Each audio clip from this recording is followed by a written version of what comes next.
సిటీలో ప్లాట్ కొనండి. ఫ్యూచర్ లో మీరు కోటీశ్వర్లుగా మారే అవకాశం కోసం వెంటనే మాకు కాల్ చేయండి.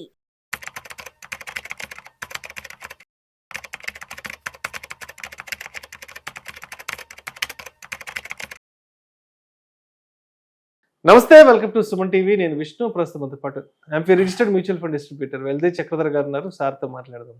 సార్, చక్రధర్ గారు నమస్తే. సార్ నమస్తే అండి. Welcome to Vishnu talks. Thanks అండి.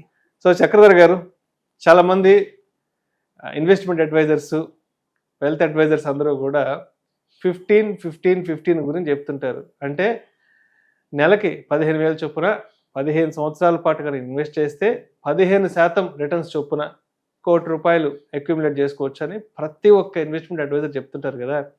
మరి ఆ లెక్కన 2010లో ఇన్వెస్ట్ చేసిన వాళ్ళకి ఇప్పటికీ 15 సంవత్సరాలు పూర్తయిపోయాయి. కాబట్టి మరి 15 ఈ ఫార్ములా ప్రకారం మరి అందరికీ ₹1,00,00,000 వచ్చాయంటారా? మరి ఈ ₹1,00,00,000 స్ట్రాటజీ వర్కౌట్ అయి ఉంటుంది అంటారా? ఇది చాలా మంచి క్వశ్చన్ అండి. ఎందుకంటే గత 15 సంవత్సరాలుగా ఈవెన్ 1995 నుంచి కూడా మనకి ఇండస్ట్రీలో మ్యూచువల్ ఫండ్స్ అనేవి చాలా ఉన్నాయి. అయితే నాకు క్యూరియాసిటీగా కలిగింది, వాళ్ళు చూద్దాం ఎలా వచ్చినాయి అని. అయితే సెప్టెంబర్ 10, 2010 నుంచి మనం సెప్టెంబర్ 2025 దాకా తీసుకున్నాం. ఈ టైం ఫ్రేమ్ లో అసలు చూద్దాం 15 సంవత్సరాలు అయింది.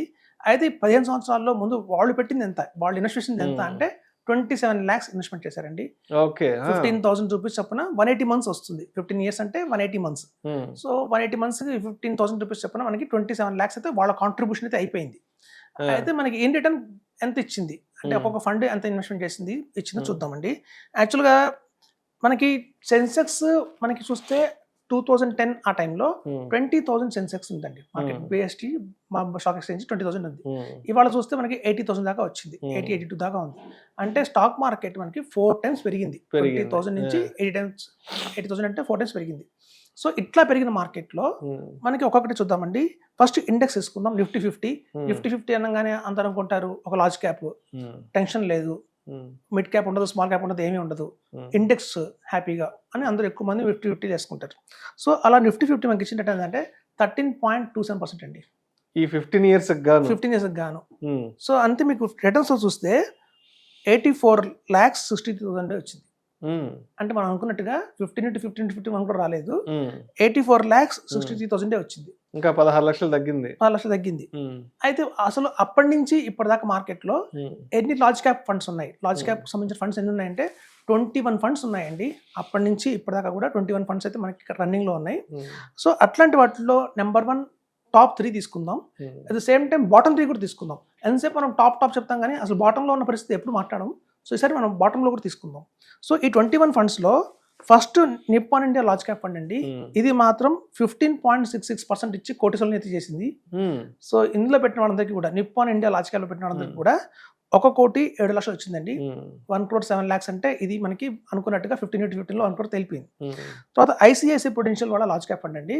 అది కూడా 15.01% వచ్చి కరెక్ట్ గా మీకు 1 crore అనేది జరిగింది. సో మనకి చూస్తే నిప్పాన్ ఐసిఐసిఐ మాత్రం వాగ్దానం నిలబెట్టుకుని అని చెప్పుకోవచ్చు. నెక్స్ట్ మెరా ఎసెట్ వాళ్ళ లార్జ్ క్యాప్ అండి 14.39% వచ్చింది. అంటే 94 lakhs వచ్చింది. జస్ట్ ఒక 6 లక్షలు తగ్గింది. బట్ 94 lakhs దాకా ఇచ్చింది. అంటే మన ఇండెక్స్ ఏదైతే 84 lakhs ఇచ్చిందో ఇండెక్స్ కి మించి ఈ 3 ఫండ్స్ కూడా మనకి ఎక్స్ట్రార్డినరీ రిటర్న్స్ ఇచ్చని చెప్పుకోవచ్చు. ఒకటి నిప్పాను, ఐసిఐసిఐ, మెరా ఎసెట్. అయితే ఈ బాటమ్ లో మొత్తం మనం అనుకున్నాం 21 ఫండ్స్ ఉన్నాయి అప్పటి నుంచి ఇప్పటిదాకా. అని ఈ బాటమ్ ఫండ్స్ పరిస్థితి ఏంటి అని చూస్తే మనకి అన్నిటికంటే 21st పొజిషన్ లో ఉన్న ఫండ్ తీసుకుందాం అంటే అది ఎల్ఐసి మ్యూచువల్ ఫండ్ వాళ్ళది లార్జ్ క్యాప్. అది మీకు 11.46% ఇచ్చిందండి. అంటే 71 lakhs అయితే వాళ్ళకి అక్యుములేట్ అయింది. అలాగే పీజీఐఎం ఇండియా లార్జ్ క్యాప్ తీసుకుందాం 20th పొజిషన్లో. అది కూడా 11.46 సేమ్ ఇచ్చాయండి. పీజీఐఎం, ఎల్ఐసి రెండు కూడా లార్జ్ క్యాప్ 14.46% ఇచ్చి 71 lakhs అయితే మనకి ఇచ్చాయి. అయితే జేఎం లార్జ్ క్యాప్, జేఎం కూడా చాలా మంచి ఫండ్ హౌసే. అది బాటమ్ లోంచి 3rd పొజిషన్లో ఉంది. సో అది మనకి 11.91% ఇచ్చి 74 lakhs అయితే ఇచ్చిందండి. సో ఇక్కడ చూస్తే మీకు ఏమైందంటే ఈ మ్యూచువల్ ఫండ్స్ లో అనుకున్నట్టు కూడా ఇవి చూడండి బెంచ్ మార్క్ అంటే కొంచెం తక్కువే ఇచ్చాయి మనకి. జేఎం కానివ్వండి, పీజేఎం, ఎల్ఐసి ఆఫ్ ఇండియా కూడా ఇవన్నీ కూడా మనకి బెంచ్ మార్క్ నిఫ్టీ 84 ఇస్తే ఇవి 74 లో ఆగిపోయినాయి. 10 lakhs తక్కువ ఇచ్చాయి నిఫ్టీ కంటే, బెంచ్ మార్క్ కంటే. బట్ వేరే టాప్ ఫండ్ పర్ఫార్మింగ్ ఫండ్స్ అన్ని చూసినా కూడా మీకు 1 crore ఇచ్చినాయి. ఐసిఐసిఐ కానివ్వండి, మెరాసెట్ కానివ్వండి, అలాగే నిప్పాన్ ఇండియా కానివ్వండి. సో అదండి 15-15-15 ఫార్ములాలో మనం తీసుకున్న ఫండ్స్ బట్టే ఉంటుంది. సమ్ టైమ్స్ బెంచ్ మార్కులు కూడా మనకి బీట్ కావు. ఇది లార్జ్ క్యాప్ వర్షన్ కాబట్టి. ఇది మిడ్ క్యాప్ స్మాల్ క్యాప్ లో అయితే వేరేగా ఉంటుందండి. సో 15-15-15 ఫార్ములా మనకి మిడ్ క్యాప్ లోను స్మాల్ క్యాప్ లో అలా వర్కౌట్ అయిందో చూద్దామండి. సో మిడ్ క్యాప్ వచ్చేసరికి మొత్తం మనకి 17 ఫండ్స్ అయితే ఉన్నాయండి. ఆ టైం నుంచి ఇప్పటిదాకా కూడా 17 ఫండ్స్ అయితే మార్కెట్లో ఉన్నాయి. నిఫ్టీ మిడ్ క్యాప్ 100 అంటారండి. నిఫ్టీ 100 అంటే అది ఒక బెంచ్ మార్క్ తీసుకుంటాం మనం. అది 17.68% ఇచ్చిందండి. 17.68 నిఫ్టీ మిడ్ క్యాప్ ఇండెక్స్ ఇచ్చిందంటే దాని అర్థం 1,31,00,000 అంటే 1,31 lakhs. మనకున్న 1 crore కంటే కూడా 31 lakhs ఎక్స్ట్రానే మనకి జనరేట్ చేసి పెట్టింది mid cap. Mid cap category. అందులో కూడా బాగా రాణించిన ఫండ్స్ ఏవి చూస్తే మిడ్ క్యాప్ కేటగిరీలో మనకి అడల్వైజ్ వచ్చిందండి. అడల్వైజ్ మిడ్ క్యాప్ అది 20.34% ఇచ్చింది. 20.34 అంటే మీకు 1,73,00,000. మనం అనుకుంటాం ఒకటి అని. ఒక్కోటి కాదు, మీకు ఇంకా ఎక్స్ట్రా వస్తుంది. ఇంకొక 70 దాకా వచ్చింది. 70 లక్షల దాకా ఇచ్చింది అడల్వైజ్ మిడ్ క్యాప్. సెకండ్ పొజిషన్ లో ఇన్వెస్కో ఇండియా మిడ్ క్యాప్ ఉందండి. అది కూడా 1,67 lakhs ఇచ్చింది. కోటక్ మిడ్ క్యాప్ 19.85% వచ్చింది. అది కూడా 1,64 lakhs ఇచ్చింది. అంటే చూస్తే మీకు టాప్ 3లో అడల్వైజ్, ఇన్వెస్కో, కోటక్ ఇవన్నీ కూడా మీకు బెంచ్ మార్క్ కి మించి 40 lakhs ఎక్స్ట్రా రేట్ ఇచ్చేయండి. మనం అదే చెప్తుంటాం ప్రతిసారి, ప్రతి ఇన్వెస్టర్ చెప్తుంటాం, ఇండెక్స్ ఫండ్స్కి వెళ్ళకండి. ఇండెక్స్ ఫండ్స్ లో కంటే కూడా మీకు ఇంకా మెరుగైన ఫండ్స్ చాలా ఉంటాయి, యాక్టివ్ ఫండ్స్ ఉంటాయి. అలాంటి కనుక యాక్టివ్ ఫండ్స్ తీసుకుంటే మీకు ఇట్లా 40 lakhs ఎక్స్ట్రా తీసుకోవచ్చు. ఇండెక్స్ కంటే కూడా 40 lakhs ఎక్స్ట్రా తీసుకోవచ్చు. ఇది మన మిడ్ క్యాప్ లో మనకి అర్థమైంది. అయితే ఇప్పుడు చూడండి, బాటమ్ లో ఉన్న మిడ్ క్యాప్స్ తీసుకుంటే ఆదిత్య బిర్లా మిడ్ క్యాప్ ఉందంటే అది కొంచెం బాటమ్ లో ఉంది. అది 1 crore ఇచ్చిందండి. 1,06 lakhs అంటే బాటమ్ లో ఉన్నది కూడా ఆల్మోస్ట్ మనకి 1,06 lakhs ఇచ్చింది. క్వాంట్ మిడ్ క్యాప్ వచ్చి మనకి బాటమ్ నుంచి సెకండ్ పొజిషన్ లో ఉందండి. అది 1,18 lakhs ఇచ్చింది. యూటీఐ మిడ్ క్యాప్ అది బాటమ్ నుంచి థర్డ్ పొజిషన్ లో ఉంది. అది 1,24 lakhs ఇచ్చింది. సో ఇక్కడ చూస్తే మీకు మిడ్ క్యాప్స్ ఏవైనా సరే మీరు అనుకున్న 15 ఫార్ములాని మీకు ఈవెన్ బాటమ్ ఫండ్స్ లో కూడా చివరిలో ఉన్న ఫండ్స్ కూడా మీకు 1 crore దాటిచ్చాయి. అయితే అంటే మిడ్ క్యాప్ లో అప్పుడు ఇన్వెస్ట్ చేసిన వాళ్ళు ఇప్పుడు మంచి విల్లా కొనుక్కోవచ్చు, 2 కోట్లు కొనుక్కోవచ్చండి ఈజీగా. సో 15 ఫార్ములా మనకి మిడ్ క్యాప్స్ లో బాగా వర్కౌట్ అయింది. వేరే లార్జ్ క్యాప్ లో కూడా అన్ని ఫండ్స్ ఇవ్వలేకపోయినాయి, ఒక 2 ఇచ్చాయి అంతే. బట్ వేరే మిడ్ క్యాప్ లో చూస్తే మీకు ఆల్మోస్ట్ అన్ని ఫండ్స్ 17 ఫండ్స్ మనం కంటిన్యూస్ గా వచ్చాయి. 17 ఫండ్స్ 1 crore అబోనే. ది బెస్ట్ ఫండ్ అయితే ఏదైతే ఉంది అడల్వైజ్, అది ఏకంగా 1,73 lakhs ఇచ్చింది. సో 73 లక్షలు ఎక్స్ట్రా ఇచ్చింది. సో బాటమ్ లో ఉన్న ఫండ్స్ కూడా మీకు 1 crore దాటిపోయినాయి. కాబట్టి మిడ్ క్యాప్ లో వెళ్తే సునాయాసంగానే 15 వారంలో వర్కౌట్ అవుతుందని చెప్తున్నాం. ఓకే.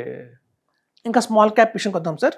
స్మాల్ క్యాప్ మొత్తం చూస్తే 10 ఫండ్స్ ఉన్నాయి. అప్పటి నుంచి ఇప్పుడు చూస్తే 10 ఫండ్స్. ఈ 15 years లో 10 ఫండ్స్ కంటిన్యూ అవుతున్నాయి. ఇది చాలా ఆశ్చర్యం అండి. నిఫ్టీ స్మాల్ క్యాప్ ఇండెక్స్ ఏదైతే ఉందో అది 1,21 lakhs ఇచ్చిందండి. 1,21 lakhs పర్లేదు. ఒక బ్యాలెన్స్, ఒక నిఫ్టీ ఒక ఇండెక్స్ ఫండ్ స్మాల్ క్యాప్ లో నిఫ్టీ స్మాల్ క్యాప్ 250 మనకి 1,21 lakhs ఇచ్చింది. నిప్పాన్ ఇండియా స్మాల్ క్యాప్ అండి. ఇది చూస్తే మీరు 23% అంటే 2,32,00,000. మనం ఇంకా 1 crore అనుకొని చెప్పుకుంటున్నాం. ఇది ఏకంగా అదే 15 లో వేసిన వాళ్ళందరికీ ఇది అమాంతం 2,32,00,000 ఇచ్చింది. Small cap Nifty small cap index 1,21 lakhs ఇస్తే ఇది 2,32 lakhs ఇచ్చిందంటే దగ్గర ఇండెక్స్ ని మించి మీకు ఇంకొకటి ఎక్స్ట్రా ఇచ్చింది. అవును, అంతే కదా సార్. అది నిఫ్టీ ఇండెక్స్ ఇచ్చింది మనకు 1 crore స్మాల్ క్యాప్. ఇది అమాంతం 2 crore ఇచ్చింది అంటే ఇంకొక crore ఎక్స్ట్రా ఇచ్చింది. కాబట్టి నేను చెప్తాను, ఇండెక్స్ ఫండ్స్ జోలిపోకండి. కనీసం బెస్ట్ ఆఫ్ ది బెస్ట్ తీసుకుంటే కనుక యాక్టివ్ ఫండ్స్ మీకు అమాంతం 1 crore ఎక్స్ట్రా వచ్చింది. సో అలాగే ఎస్బీఐ స్మాల్ క్యాప్ అండి, అది కూడా 21% ఇచ్చింది అంటే 1,87 lakhs ఇచ్చింది. డిఎస్పీ వాళ్ళ స్మాల్ క్యాప్ అండి టాప్ థర్డ్ పొజిషన్ లో ఉంది. అది 1,64 lakhs ఇచ్చిందండి. సో ఇలా చూస్తే మీకు అన్ని కూడా స్మాల్ క్యాప్ ఫండ్స్ మీకు మంచి రిటర్న్స్ ఇచ్చాయండి. ఇండెక్స్ మించి కూడా రిటర్న్స్ ఇచ్చాయి. బాటమ్ నుంచి చూస్తే మనకి ఆదిత్య బిర్లా వాళ్ళు ఉందండి, జస్ట్ 99 lakhs ఇచ్చింది. 99 lakhs అంటే 1 లక్ష రూపాయలు తక్కువ, 1 కోటి రూపాయలు. సో మీకు ఇక్కడ మిడ్ క్యాప్ కావచ్చు, స్మాల్ క్యాప్ కావచ్చు, ఈ రెండు కూడా మనకి 15 ఫార్ములాలో మనకి బాగా వర్క్ అవుతున్నాయి. ఇది కూడా మనం చెప్పాల్సింది ఏంటంటే ప్రేక్షకులకి, మార్కెట్ 20,000 నుంచి 80,000కి వెళ్ళిన ర్యాలీలో ఇది వర్కౌట్ అయిందండి. మనకి ఫ్యూచర్ లో ఇలా రావాలి అంటే ఇవాళ 80,000 3,20,000 అవ్వాలి 15 years తర్వాత. ఆ ర్యాలీ వస్తే ఖచ్చితంగా కూడా మనకి స్మాల్ క్యాప్ మిడ్ క్యాప్ కూడా ఇది మనకి అమాంతం మంచి రిటర్న్స్ ఇచ్చే అవకాశం ఉంది. స్మాల్ క్యాప్ లో సెకండ్ పొజిషన్ లో బాటమ్ నుంచి చూస్తే ఐసిఐసిఐ ఉంది, సుందరం ఉంది సార్. ఇది కూడా 1,21 lakhs ఇచ్చాయి. సో మనకి ఓవరాల్గా తెలిసింది ఏంటి అంటే 15x15 ఫార్ములాని ధైర్యంగా నమ్మచ్చు. కాకపోతే మనం తీసుకున్న ఫండ్స్ని బట్టే మనకి వేరియేషన్ అయితే చాలా ఉంది అండి. ఇండెక్స్ ఫండ్స్ కంటే కూడా బెస్ట్ యాక్టివ్ ఫండ్స్ ఏవైతే ఉంటాయో అవి అమాంతం 50 lakhs మినిమం ఎక్స్ట్రా ఇచ్చాయి. ఓకే. మనం చాలా మంది జల్లికి ఏం చేస్తారంటే నిఫ్టీ 50లో ఒక 5,000 ఎస్ఐపి చేస్తారు, మళ్ళీ ఒక నిప్పాన్ ఇండియా స్మాల్ క్యాప్లో 5,000 ఎస్ఐపి చేస్తారు. సో అలా మీరు లంసంగా పెట్టినా ఎస్ఐపి వేసినా ఒక నిఫ్టీ 50లో అయితే నిఫ్టీ స్మాల్ క్యాప్లో ఇండెక్స్ ఫండ్లో వేసి యాక్టివ్ ఫండ్లో కూడా వేస్తున్నారు. ఆ రెండు వేయటం వల్ల మీకు యావరేజ్ అవుతుంది, రిటర్న్ తగ్గిపోతుంది. ఉన్న 46 కంపెనీస్ మనకి వాళ్ళు ఆఫర్ చేస్తున్నాయి మ్యూచువల్ ఫండ్స్. 46 కంపెనీస్ దగ్గర మనకి 10 ఫండ్స్ ఈచ్, అందరి దగ్గర 10 ఫండ్స్ మినిమం ఉంటాయి ఈక్విటీలో.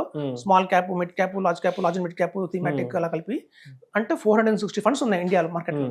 ఆ 460 ఫండ్స్లో కూడా మీకు ఇండెక్స్ని మించి మిమ్మల్ని ఎక్కువగా కొట్టేసోలు చేసే ఫండ్స్ 25 ఫండ్స్ అయితే ఈజీగా ఉంటాయండి. సో మనం ఆ 25 ఫండ్స్లోనే ఇన్వెస్ట్మెంట్ చేసుకుంటే చాలండి. అనవసరంగా మనం mid cap, small cap, flexi cap, thematic, sector funds, adjust pharma, consumption adjustment వెళ్తే రిటర్న్స్ తగ్గిపోవడం వల్ల మనకు బెంచ్ మార్క్ 12% కంటే రావట్లేదు. యావరేజ్ చాలా మంది మన దగ్గర తీసుకొస్తారు పోర్ట్ఫోలియోస్, మాకు చెక్ చేయండి సార్ అని చెప్పి. చూస్తే అందులో మీకు గోల్డ్ అన్నీ ఉంటాయి, బ్యాలెన్స్ అడ్వాంటేజ్ ఫండ్స్ కూడా ఉంటాయి. బ్యాలెన్స్ అడ్వాంటేజ్ ఫండ్స్ యాక్చువల్గా ఎస్ఐపిస్లో 30 years వాళ్ళకి కరెక్ట్ కాదు, 40 years వాళ్ళకి కరెక్ట్ కాదు. సో దీని గురించి మనం ఇంకో టాపిక్ చేద్దాం, వెబ్సైట్ చేద్దాం. సో ఎవరు ఎట్లా ఇన్వెస్ట్ చేయాలి అనే దాని మీద చేద్దాం. సో క్లుప్తంగా ఇదండి 15 ఫార్మ్ అయితే వర్కౌట్ అయింది. లార్జ్ క్యాప్ కొంచెం నిరుత్సాహపరిచింది కానివ్వండి, whereas mid cap and small cap మనకి మంచి ఇచ్చేయచ్చు.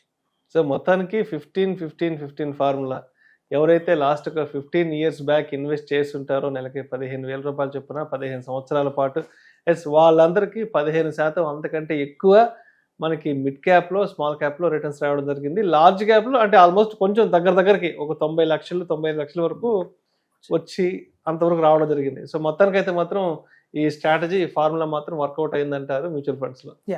Right sir. Thank you so much Chakradhar గారు. థ్యాంక్స్ అండి.